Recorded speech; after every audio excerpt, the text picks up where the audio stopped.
le sens de nos réunions de quartier que nous proposons chaque année au printemps. Le lien avec vos élus y est concret et direct. Et chacun peut faire part de ses demandes et de ses critiques. Ces réunions nous permettent aussi à nous élus d'expliquer les contraintes dans lesquelles nous travaillons, de prendre en compte vos demandes et de les intégrer au mieux dans nos budgets. Une réunion d'initiative locale est finalement un prolongement naturel de cette tradition à l'emploi, de cette tradition participative que nous avons mis en œuvre. Pour cette raison, il nous a semblé que cette soirée de débat, même si elle porte sur des sujets nationaux, était en accord avec notre manière d'envisager les échanges sur les problèmes de la cité. La deuxième de ces convictions, c'est qu'un temps d'échange, quel qu'en soit le format, est toujours bon à prendre dans cette période troublée, confuse et parfois violente. Tout ceci sans naïveté, bien sûr. Tout ne sera pas résolu ici. Et maintenant, personne ici ne sait précisément ce qui ressortira de toutes ces réunions. Nous verrons cela, mais dans l'attente, nous faisons le pari de jouer le jeu. Un mot avant de laisser la parole à M. Ruelland, consultant en communication, que je remercie de bien vouloir animer cette soirée. Une charte a été rédigée dans l'organisation de ce grand débat. Vous en trouverez un exemplaire sur chacune des tables. Notre présence ici signifie que chacun d'entre nous doit s'engager à la respecter. Elle précise notamment que nous nous engageons, tout d'abord, à respecter les autres participants et leur opinion, même si elles sont différentes des nôtres, à ne tenir aucun propos injurieux, diffamatoire, irrespectueux, agressif, violent, raciste, xénophobe, homophobe ou sexiste. Je vous engage, toutes et tous, à respecter l'intégralité de cette charte. Nous, élus locaux, initions cette réunion de ce grand débat, mais au cours de cette soirée, nous sommes aussi et avant tout des citoyens comme les autres. Nous participerons également à ce grand débat selon les modalités que M. Ruelland va nous exposer. Bon débat et bons échanges à toutes et à tous et bonne soirée. Nous invitons à vous installer aux tables qui vous attendent. On a imaginé cette soirée en discussion, en petits groupes, parce que ça nous a paru plus facile pour faire remonter toutes vos idées, toutes vos suggestions. Donc installez-vous par table, il y a 8, 3, 6 et 2, 8, il y a 8 places.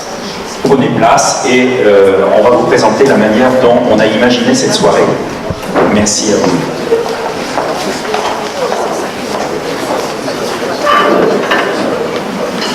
Et les élus, voilà, sont aussi invités à rejoindre cette... Très bien, alors, le débat national, vous en avez entendu parler. Ce que nous vous proposons ce soir, nous sommes ensemble on va essayer de tenir dans 90 minutes. On a 4 thèmes qui nous sont proposés dans le cadre de ce grand débat national. La transition écologique, la fiscalité et les dépenses publiques, l'organisation de l'État et des services publics, la démocratie et la citoyenneté. Et comme à Malétroit, on aime bien son indépendance, on a imaginé un 5e temps d'expression libre, où vous aurez la possibilité d'exprimer et de faire remonter toutes les idées que vous avez envie, qui ne sont pas dans ces 4 thèmes officiels. Donc, 4 thèmes, vous avez sur les tables une petite présentation de chacun des thèmes. L'idée est d'échanger entre vous pendant 10-15 minutes sur essayer de retenir une ou 2 grandes idées, 2 préconisations que vous souhaitez inscrire ce soir dans ce grand débat de Malétroit. Essayez, s'il vous plaît, de nommer un rapporteur, une rapporteuse entre vous, qui va être chargé d'écrire ces 2 idées. Et ces 2 grandes idées ensuite seront transmises à M. Le Gall, directeur général des services, qui va les saisir sur son ordinateur. Comme ça, ce soir, on capitalise en même temps, au fur et à mesure que vous réfléchissez, on capitalise les idées. Et avant de se quitter, M. Le Gall mettra sur le grand écran toutes les notes qu'il aura prises, toutes les idées qui seront les vôtres, afin que nous en fassions une relecture rapide, collective, pour que nous soyons d'accord sur cette contribution au grand débat. Sans plus attendre, donc si vous êtes d'accord, vous allez nommer un ou une rapporteuse. Vous allez travailler pendant, je ne sais pas si on dit rapporteuse, rapporteur avec un E peut-être, vous allez travailler, réfléchir pendant 15 minutes. Je vous propose de commencer par la transition écologique. Alors, pour vous mettre en mouvement dans ce qu'est la transition écologique, un concept un peu compliqué, je vous lis quelques lignes de manière synthétique pour vous mettre en mouvement. 2018 a été l'année la plus chaude jamais enregistrée en France. Ce n'est pas un cas isolé, 9 des 10 années les plus chaudes ont eu lieu après l'an 2000. Au rythme actuel des émissions de gaz à effet de serre, le seuil critique de 2 degrés Celsius de hausse de la température mondiale sera dépassé avant la fin du siècle, entraînant de manière irréversible un enralement du climat et la multiplication des catastrophes naturelles. C'est dans ce contexte alarmant que cet accord juridiquement contraignant engage les signataires à limiter la hausse des températures en dessous de 2 degrés. La France est en retard.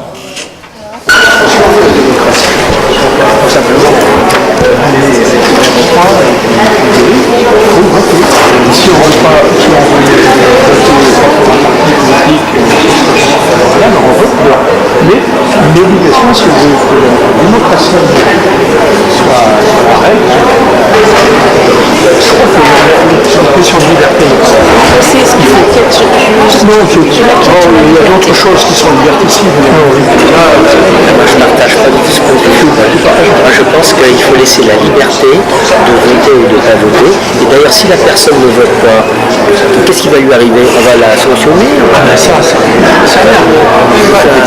Oui, ça risque de mettre un regard par rapport à justice, injustice, ne pas voter. Pour prendre en compte les votes blancs. D'accord. Et alors, travailler sur la représentativité, les citoyens peuvent, d'après vous, favoriser ça oui, par les taux de participation, il faut qu'on arrive à des taux de participation qui soient au-delà des 50 ou 60%. Si on avait... alors comment le mettre en phrase ça? Vous avez logique? Non, moi je suis sur vote blanc, on peut en mettre 3. Alors, on partait sur l'idée, pour ceux qui étaient sur l'idée de ne pas imposer le vote, je disais, mais il va falloir intéresser ces citoyens. Le citoyen, c'est ça. Le citoyen. Oui. Ce n'est pas prévu au programme gouvernemental. Libre expression à vous. Si vous avez des idées, si vous avez exprimé, pensé à des choses tout au long de cette soirée, allez-y, c'est le moment. Tout ce qui vous passe par la tête, tout ce qui peut être facteur de changement, d'amélioration. On les prendra en compte, on essaiera de les faire rentrer dans le cadre prévu. Merci. Oui. Très bien. Les loyers, en quelques années, ils ont flambé. Oui.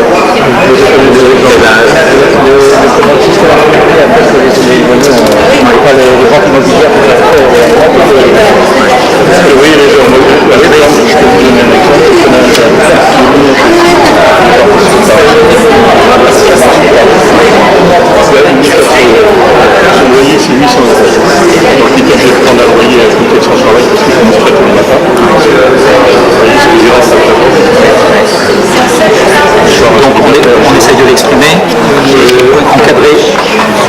plus de failles. Encadrer les loyers, oui, simplement. Mais alors, à quel niveau? Les collectivités? C'est au niveau national, c'est le naturel. Donc, encadrer au niveau national les loyers. Mais les loyers, même les loyers de commerce, des trucs comme ça, c'est fou ce que ça coûte de louer une boutique. Restaurateur. De louer une boutique, nous on a fait ça de mars, Ah oui, il y a des commerçants qui n'arrivent pas à venir, bien sûr, comme les îles. En termes de cette soirée, vous avez beaucoup produit, plus que ce qu'on avait imaginé. Ce qu'on vous propose, c'est une lecture un petit peu rapide de toutes les idées que vous avez émises. Alors, juste un petit mot avant, si vous le voulez bien, Monsieur Le Gall. Qu'est-ce qui va se passer maintenant avec ce document? Comment allez-vous procéder? On va suivre les instructions qui ont été communiquées par les services de l'État et la préfecture. Et donc un interlocuteur spécifique a été désigné dans chaque préfecture. Il s'agit pour le Morbihan de la directrice de cabinet du préfet, qui sera donc chargée de collecter toutes les conclusions, les rapports de chaque réunion d'initiatives locales qui ont lieu en Morbihan. Et on le suppose, ce n'était pas forcément indiqué, mais on en est certain, ce sera retransmis par la suite au niveau national à la mission du Grand Débat. Voilà le sort qui sera réservé aux conclusions de ce soir. On a au moins l'assurance que ça ne reste pas à lettre morte, ça va suivre le processus prévu par les préfectures. Tout à fait. À remonter jusqu'au gouvernement national pour un établissement de Grand Débat. Très bien. Merci. Regardons ce que donne cette production. Je vous propose de lire rapidement. S'il y a des choses qui vous choquent, qui vous gênent, n'hésitez pas à intervenir. Alors sur le premier thème, transition écologique et énergétique, première idée, homogénéisation des taxes dans chaque pays d'Europe, et ces taxes doivent servir pour l'écologie. Deuxième idée, le principe pollueur-payeur doit réellement être mis en action, les grosses sociétés sont trop exemptées. Troisième idée, supprimer tous les produits chimiques, les plastiques, pollution des océans, ils tuent la vie, les insectes, les abeilles qui sont des pollinisateurs pour obtenir des récoltes de fruits, légumes, céréales, tuent des oiseaux, 30% des oiseaux ont disparu depuis 40 ans. Quatrième idée, développement des transports en commun, problème important de déplacement à mal étroit, pas de transport pour Questembert, gare SNCF, le RMN, etc. Cinquième idée, utilisation réelle des taxes écologiques pour l'écologie. Vous vous y retrouvez. On continue. Sixième idée, consommer local et de saison. Septième idée, que le gouvernement fasse pression sur le monde économique et les États pollueurs pour favoriser la transition écologique. Huitième idée, il faudrait développer le covoiturage, le vélo et le partage de véhicules. Neuvième idée, optimiser et renforcer toutes les énergies vertes, géothermie verticale, aérothermie, solaire, éolien, etc. Dixième idée, revoir les règles de l'OMC. Carrément. N'ayons pour de rien. Bravo, on continue. Deuxième thématique, la fiscalité et les dépenses publiques. Alors, première idée, créer davantage de tranches d'imposition pour une meilleure progressivité de l'impôt sur le revenu. Deuxième idée, pour diminuer les dépenses publiques, moins de dépenses fastueuses à tous les niveaux de l'administration, locale et nationale. Troisième idée, plus de tranches fiscales. Quatrième idée, CICE pour les PME, PMI, artisans et commerçants. Cinquième idée, lutte contre l'évasion fiscale.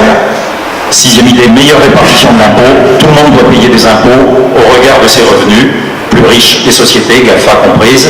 Le principe n'est pas appliqué. Vous êtes d'accord? Septième idée, suppression des privilèges auprès des anciens présidents de la République, par exemple. Huitième idée, il faudrait programmer l'équité de fiscalité et de redistribution entre les différents régimes publics et privés. Neuvième idée, supprimer les avantages des parlementaires et des exécutifs présidentiels après leur mission.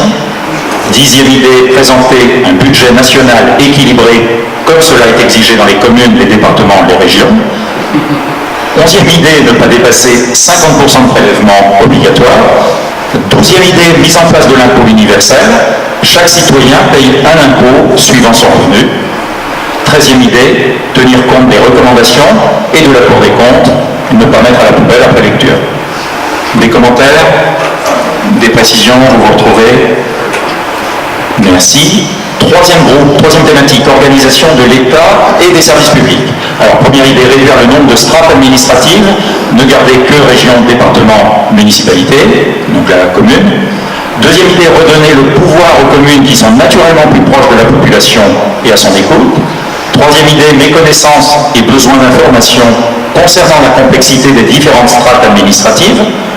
Quatrième idée, besoin de permanence de services publics pour rendre accessibles les services Internet, remettre de l'humain dans les relations entre les citoyens et les services publics. Cinquième idée, véritable décentralisation au niveau régional avec un budget dédié. Sixième idée, garder de l'humain au sein des administrations plutôt que l'ordinateur. Septième idée, réduire le millefeuille administratif. Huitième idée, généraliser les maisons de services publics. Neuvième idée, supprimer le fait que les fonctionnaires donc payés soient sans affectation. Dixième idée, il faudrait des syndicats de négociation apolitique et plus de syndicats conflictuels. Onzième idée, rendre plus visibles les services, les personnes en charge de l'administration. Pas assez de suivi, pas assez d'accueil, trop impersonnel. Douzième idée, mettre en place des systèmes pour éviter d'exclure les personnes qui ne parviennent pas à accéder aux services de l'administration pour les 14% qui n'utilisent pas l'Internet. Maison des services publics, accompagnement par une personne physique, service après-vente aux administrations. Des précisions, des commentaires? Démocratie et citoyenneté. Première idée, mettre en place de plus en plus de référendums, votation citoyenne, démocratie participative pour décision locale et pour décision nationale. Deuxième idée, intégration du vote blanc et de la proportionnelle. Troisième idée, remettre au goût du jour la notion de civisme, soit la notion des droits et des devoirs, éducation, service militaire. Quatrième idée, mettre en place le référendum d'initiative citoyenne pour décider sur des sujets de société, comme en Suisse. Cinquième idée, contrôler les lobbies qui prennent les décisions ou influencent les élus, cela est contraire à la démocratie. Sixième idée, comptabiliser le vote blanc pour permettre aux citoyens de s'exprimer. Septième idée, rendre obligatoire le vote et la prise en compte du vote blanc. Huitième idée, réduire le nombre de parlementaires, 300 députés, 250 sénateurs. Neuvième idée, prise en compte de la proportionnelle à hauteur de 15% à 25%. Dixième idée, réduire les strates, 3 au maximum. Onzième idée, prendre en compte le vote blanc. Douzième idée, arrêter les référendums qui ne servent à rien dans ce système, nous n'avons pas la culture du référendum. Treizième idée, tenir compte du vote blanc. Quatorzième idée, que les députés et sénateurs soient plus représentatifs des Français, pas presque exclusivement les classes sociales supérieures, pas uniquement quoi. Des précisions, des commentaires? Oui. En ce qui concerne le référendum, oui. Je note que les positions qui ont été affichées ne sont pas les mêmes d'une table à l'autre. Tout à fait. Contradictoire. Tout à fait. Donc, conclusion, si ça revient, est-ce que ce soir on décide du consensus ou est-ce que... Voilà une question. Voilà, c'est pour ça que je la pose. Oui. Parce que si on se positionne là sur ce sujet, ça ne peut pas dire que c'est pas les droits qui... Voilà, c'est pas la parole des droits ce soir. Non. Non, c'est pas grave. Non. On peut la moduler? Monsieur le gars, je ne sais pas, est-ce qu'on on peut faire un référendum ici. Un référendum pour savoir si on est d'accord pour le référendum. Je pense qu'il faut moduler la réponse. C'est une idée parmi d'autres. Mais il faut que le référendum, ce ne soit pas un système pour destituer un élu ou une personne à 10 ans. Il faut que ce soit pas comme certains proposent 900 000 voix pour destituer un élu, mettons le conseiller municipal de Malétroit, et c'est un gars de Haute-Savoie qui va voter, il ne connaît pas la personne. Il faut que ça soit carré et bien ficelé, quoi. Mesdames et messieurs, finalement c'est écrit dans la Constitution, c'est un référendum, il suffit. Le cadre existe. Oui, mais je crois qu'il est trop compliqué à... Alors peut-être se mettre d'accord sur réviser les règles du référendum. Ouais, là ça serait déjà... Voilà, pour éviter tout abus. Assouplir, je ne peux pas trouver un terme qui soit consensus. Ça doit se faire. Réviser la définition du référendum telle qu'il est... Non. Pas le réviser comme ça. Le réviser comment? L'assouplir, c'est-à-dire réviser, c'est pas assez précis à mon sens. Assouplir, ça veut dire on le libère un petit peu, ouais. Mais avec mesure. Donc il y a besoin, en tout cas il y a besoin d'en parler. Il y a besoin absolument. Il y a d'adapter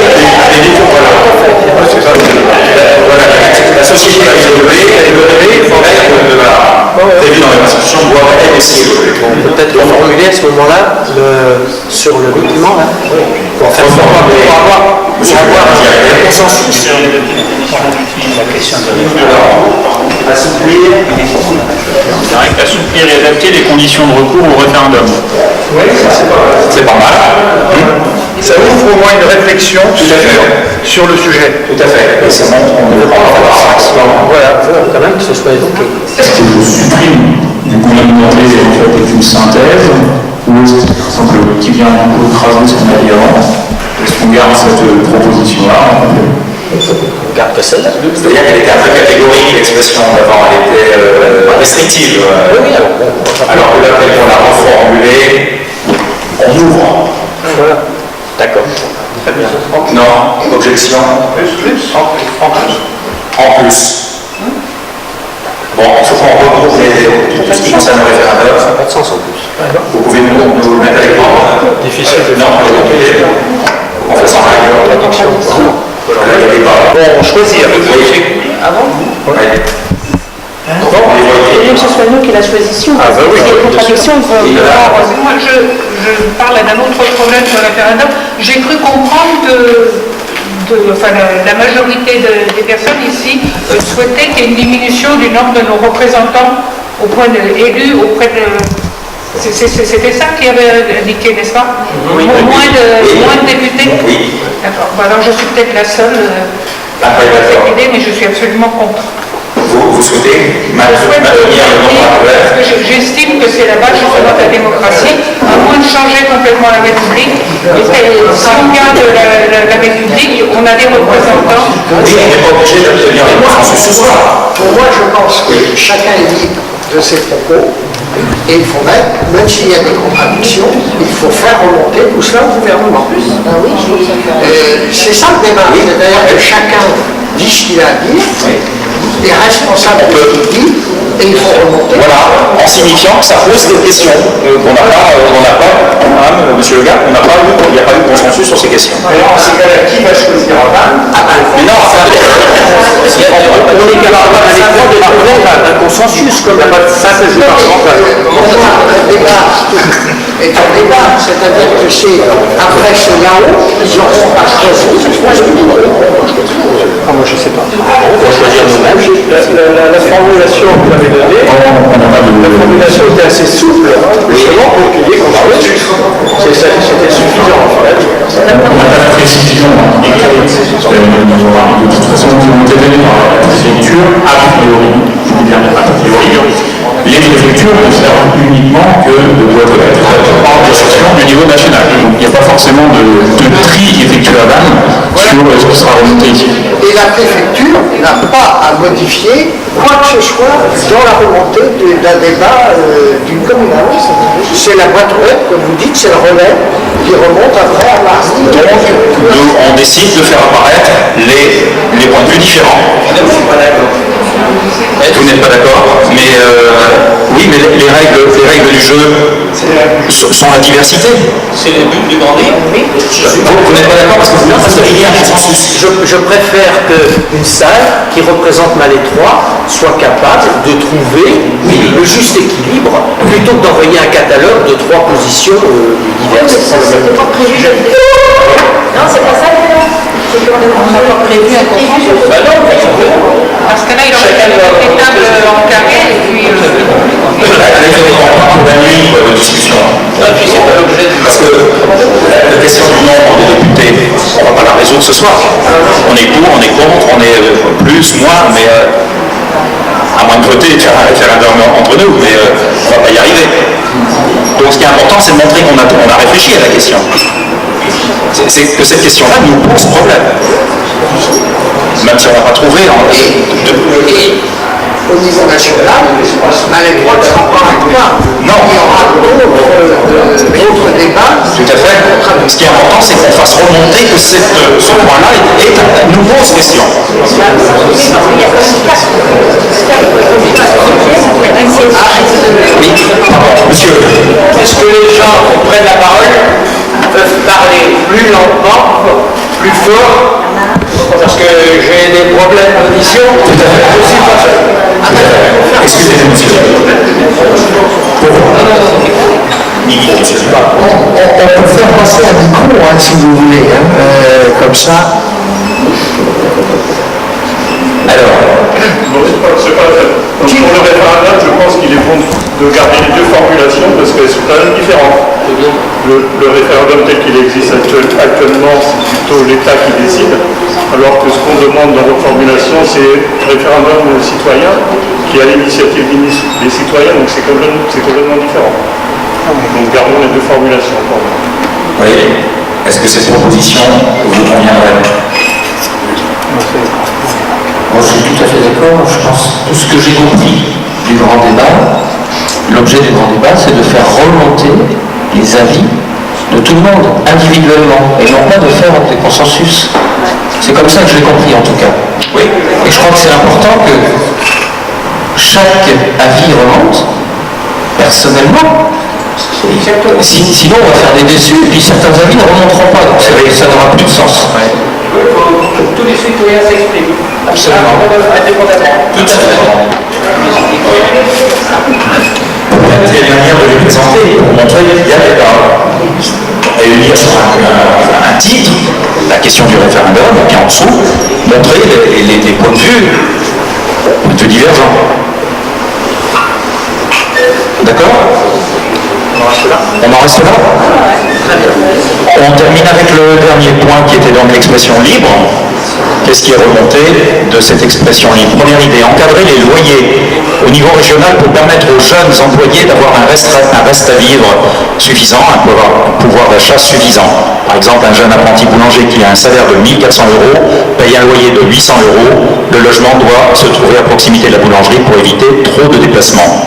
Deuxième idée, TVA à 0% pour tous les produits de première nécessité. Raison. Troisième idée, égalité des salaires entre les hommes et les femmes. Quatrième idée, réduire le pouvoir de la technostructure à tous les niveaux de l'administration.